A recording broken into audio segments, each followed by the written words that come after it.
大家好，今日想同大家拆解下粗量車廠嘅廣告費用嘅問題。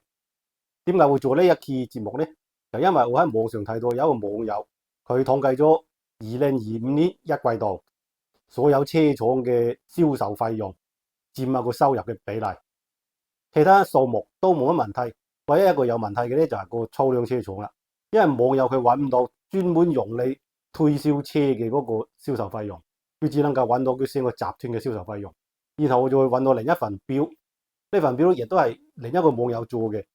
佢統計咗2024年1至7月份各個車廠喺抖音做嘅廣告嘅金額。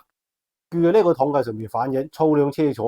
佢每輛車上面投放喺抖音嘅金額其實係排第2嘅，一啲都唔低。於是我又諗，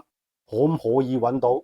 粗量車廠佢用嚟推銷車嗰部分嘅推銷費用呢？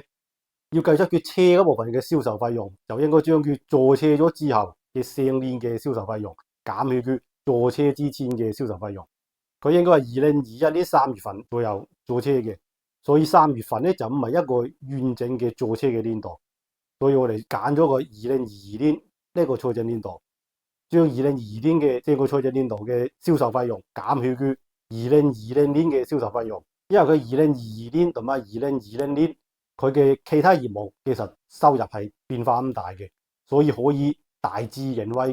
佢個銷售費用亦都唔變化咁大。增長嗰部分銷售費用可以認為就係因為坐車而增長嘅。於是我哋就可以有以下3個計算公式。第一個就係將佢2022年嘅銷售費用減去佢2020年嘅銷售費用，得出係66.84億。大致就可以認為呢個66.84億就係佢嘅專門用嚟銷售車有個費用。第二個就計算佢2022年銷售車嘅費用佔總嘅銷售費用嘅百分比，個結果大約係31.3%。呢個31.3%嘅比例，我認為佢大致每年都係唔變嘅。然後我哋可以計第三步，第三步嘅關鍵其實就要揾出佢今年一季度銷售汽車嘅收入。我哋睇啲新聞可以查到，佢今年銷售汽車嘅收入係181億。唔係186，係181。我哋將上面計到嘅百分比乘以佢嘅總嘅銷售嘅費用72億，得出佢汽車銷售嘅費用，再除以佢嘅汽車收入，就係佢嘅汽車銷售費用同收入嘅比例啦。